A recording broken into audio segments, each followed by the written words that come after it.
नहीं करने वाले। नहीं, बिल्कुल नहीं। आज हम एक सफर पर चलेंगे।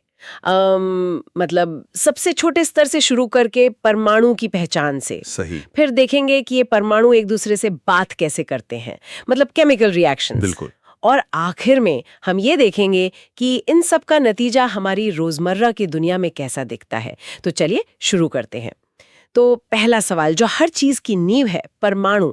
इस मॉक टेस्ट में एक सवाल ने मेरा ध्यान खींचा। कौन सा?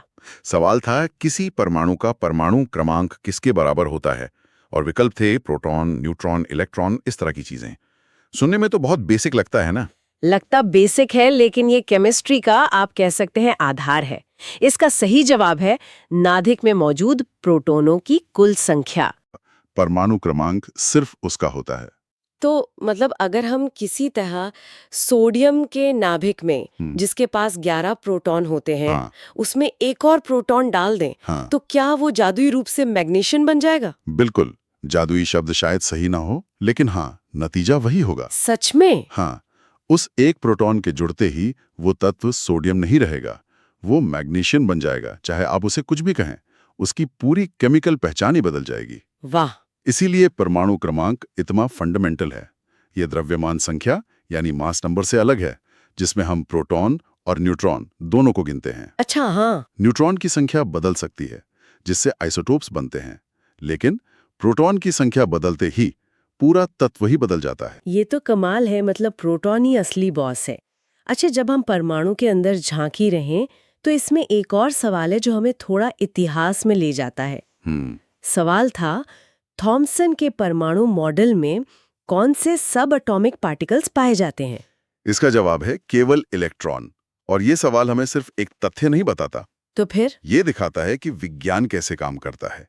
थॉमसन का मॉडल, जिसे प्लम पुडिंग या तरबूज मॉडल भी कहते हैं, हाँ, मैंने पढ़ा है इसके बारे में। वो उस जमाने की सबसे बड़ी सोच थी।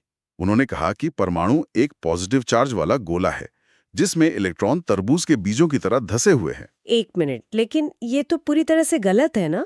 आज हम जानते हैं कि बीच में एक नाभिक होता है। हाँ, बिल्कुल गलत है। तो फिर हम इस गलत मॉडल को पढ़ते ही क्यों हैं? क्योंकि एक शानदार गलती थी। शानदार गलती? हाँ, सोचिए, उस समय किसी को नहीं पता था कि परमाणु के अंदर क्या है।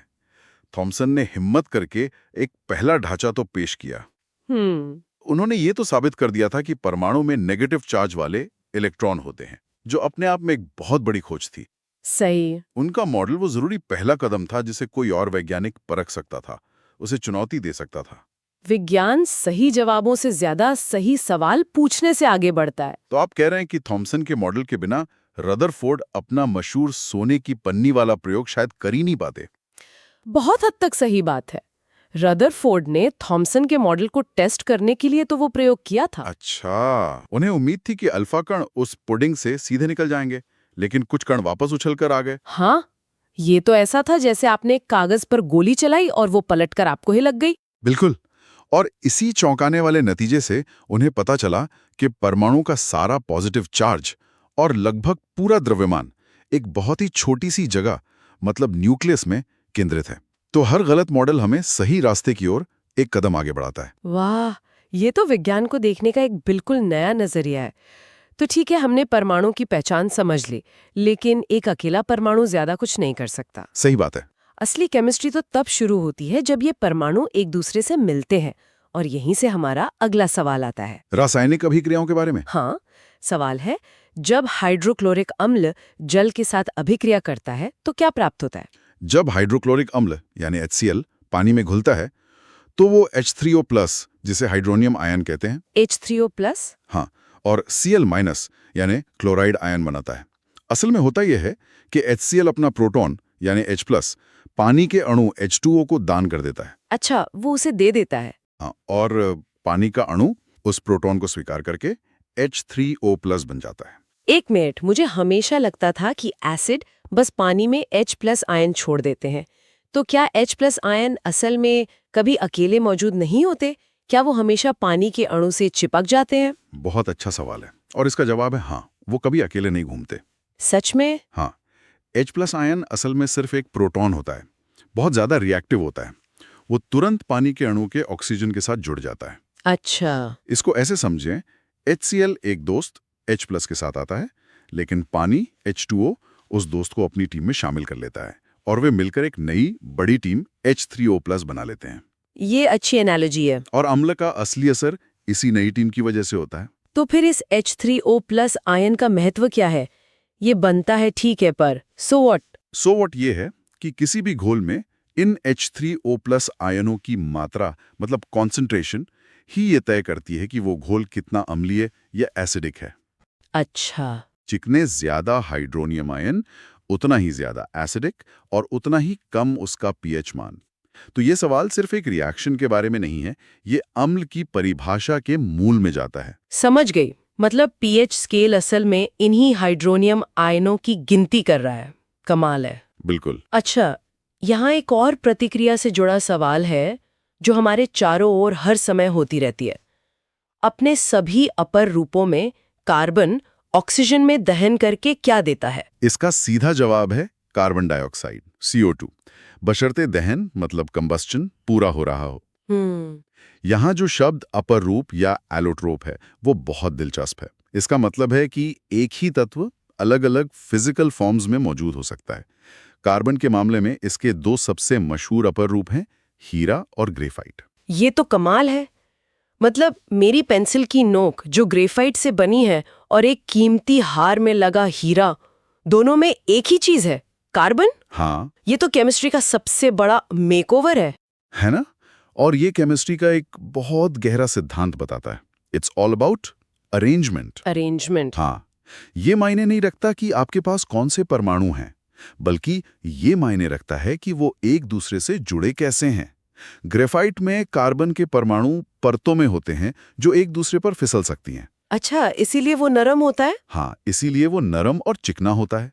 और हीरे में वही कार्बन परमाणु एक बहुत मजबूत 3D जाल में जुड़े होते हैं जो उसे दुनिया का सबसे कठोर पदार्थ बनाता है। और दोनों को जलाने पर एक ही चीज बनती है, कार्बन डाइऑक्साइड। बिल्कुल, क्योंकि जब आप उन्हें जलाते हैं तो आप उन परमाणुओं की व्यवस्था को तोड़ देते हैं और हर कार्बन परमाणु को ऑक्सीजन के साथ प्रतिक्रिया करने का मौका देते हैं।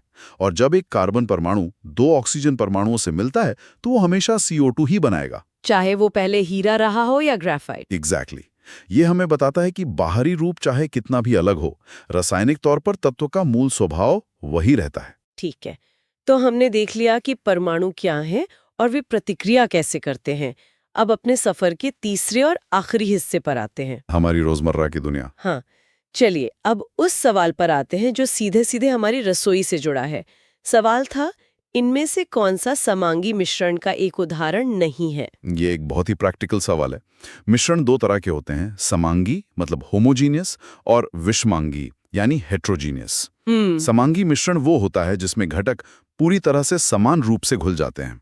आप उसके अलग अलग हिस्सों को पहचान नहीं सकते, जैसे पानी में नमक या चीनी। हाँ, घोलने के बाद सब एक जैसा दिखता है। बिल्कुल, हर घूंट में एक जैसी मिठास होती है। हवा भी एक समांगी मिश्रण है। ये समांगी और विषमांगी मिश्रण वाली बात मुझे हमेशा अपनी सुबह की चाय की याद दिलाती है। अच्छा, कैसे? चीनी भूल जाती है और वो समांगी है, लेकिन अगर मैं अदरक के टुकड़े या चाय पत्ती डालूं तो वो विषमांगी बन जाती है, क्योंकि वो पूरी तरह घुलते नहीं। ये तो सच में हर जगह है। बिल्कुल सही उदाहरण है। विषमांगी मिश्रण में आप घटकों को अलग अलग देख सकते हैं, जैसे पानी में रेत, सलाद या दूध भी। दूध तो एक जैसा दिखता है। अगर आप माइक्रोस्कोप से देखें तो वो विषमांगी है, क्योंकि उसमें वसा की छोटी छोटी बूंदें तैर रही होती हैं। अरे वाह, ये तो मुझे पता नहीं था। हाँ, तो ये वर्गीकरण हमें अपने आसपास की चीजों को बेहतर ढंग से समझने में मदद करता है। और अंत में एक सवाल जो भौतिकी और रसायन शास्त्र दोनों से जुड़ा है और जो गर्मियों में कपड़े सुखाने के अनुभव से सीधे तौर पर संबंधित है। अच्छा। सवाल है, इनमें से क्या वाष्पीकरण यानी इवेपोरेशन की दर में वृद्धि नहीं करता है? ये एक बेहतरीन सवाल है, क्योंकि ये हमें रोजमर्रा के अनुभव के पीछे का विज्ञान समझाता है। तापमान बढ़ने से वाष्पीकरण तेज होता है, ये हम सब जानते हैं। हाँ, गर्म दिन में कपड़े जल्दी सूखते हैं। और हवा की गति भी। सही, जब तेज हवा चलती है तब भी कपड़े जल्दी सूख जाते हैं। और एक और चीज जो मैंने सीखी है वो है सरफेस एरिया। बिल्कुल, पृष्ठ क्षेत्र। फैले हुए कपड़े छोटे ढेर में रखे कपड़ों की तुलना में कहीं ज्यादा जल्दी सूखते हैं। एकदम सही, क्योंकि जब आप कपड़े फैलाते हैं तो ज्यादा पानी के अणु एक साथ हवा के संपर्क में आते हैं और उन्हें उड़ने का मौका मिलता है। तो तापमान, हवा की गति और सरफेस एरिया, ये तीनों वाष्पीकरण को बढ़ाते हैं। हाँ, तो सवाल का जवाब क्या होगा? वो कौन सा कारक है जो इसे धीमा करता है? नमी। बिल्कुल, हवा में नमी, जिसे हम रिलेटिव ह्यूमिडिटी भी कहते हैं। रिलेटिव ह्यूमिडिटी, ये शब्द मैंने मौसम की खबरों में सुना है। हाँ, सोचिए, हवा एक स्पंज की तरह है। अगर स्पंज पहले से ही बहुत गीला है तो वो और पानी नहीं सोख सकता, है ना? सही बात है। वैसे ही अगर हवा में पहले से ही बहुत नमी है तो वो और पानी को आसानी से भाप में नहीं बदल पाएगी। इसीलिए बरसात के मौसम में कपड़े सूखने में इतना समय लगता है। और इसीलिए जब हम सैनिटाइजर या स्पिरिट हाथ पर लगाते हैं तो ठंडा लगता है, क्योंकि वो बहुत तेजी से इवेपोरेट होता है और हमारे हाथ से गर्मी खींच लेता है। बिल्कुल सही कनेक्शन बनाया। वाष्पीकरण एक कूलिंग प्रोसेस है। अच्छा। उसे भाप बनने के लिए ऊर्जा, मतलब गर्मी चाहिए होती है। हाँ। और वो ये गर्मी आपकी त्वचा से लेता है, जिससे आपको ठंडक महसूस होती है। हमारे शरीर का पसीना भी इसी सिद्धांत पर काम करता है। ये प्रकृति का एयर कंडीशनर है। वाह। तो इन कुछ सवालों के जरिए हमने परमाणु के आधार कार्ड से लेकर रासायनिक मेकओवर तक और अपनी चाय से लेकर कपड़े सुखाने के विज्ञान तक का एक पूरा सफर तय कर लिया। ये दिखाता है कि कैसे प्रतियोगी परीक्षाओं के सवाल सिर्फ रटने के लिए नहीं होते, बल्कि दुनिया को वैज्ञानिक नजरिए से देखने का एक जरिया होते हैं। बिल्कुल, ये सिर्फ जवाब नहीं है, ये उन बड़े वैज्ञानिक सिद्धांतों को समझने की चाबियां हैं जो हमारे चारों ओर काम कर रहे हैं। हर सवाल एक बड़े विचार का दरवाजा खोलता है, बस हमें उस दरवाजे को धकेलने की जरूरत है। इन स्रोतों में एक सवाल था अयस्कों यानी ओर्स में मौजूद मिट्टी और रेत जैसी अशुद्धियों के बारे में, जिन्हें गैंग कहा जाता है। हाँ, गैंग पार्टिकल्स। आज की हमारी बातचीत ने मुझे इस बारे में सोचने पर मजबूर कर दिया है। हम स्टील की कुर्सी, तांबे के तार या सोने के गहने देखते हैं जो कितने शुद्ध और चमकदार होते हैं, लेकिन हम ये भूल जाते हैं कि वे कभी एक गंदे लाल भूरे रंग की चट्टान का हिस्सा थे जिसमें अनगिनत अशुद्धियां थीं। सही बात है। ये सोचना कितना दिलचस्प है कि प्रकृति में ये धातुएं कितनी बिखरी हुई और मिली-जुली अवस्था में मौजूद हैं, और उन्हें उस गैंग से निकालकर हमारे इस्तेमाल के लायक बनाने की पूरी प्रक्रिया, धातुकर्म या मेटलर्जी, अपने आप में कितनी जटिल और महत्वपूर्ण कहानी है।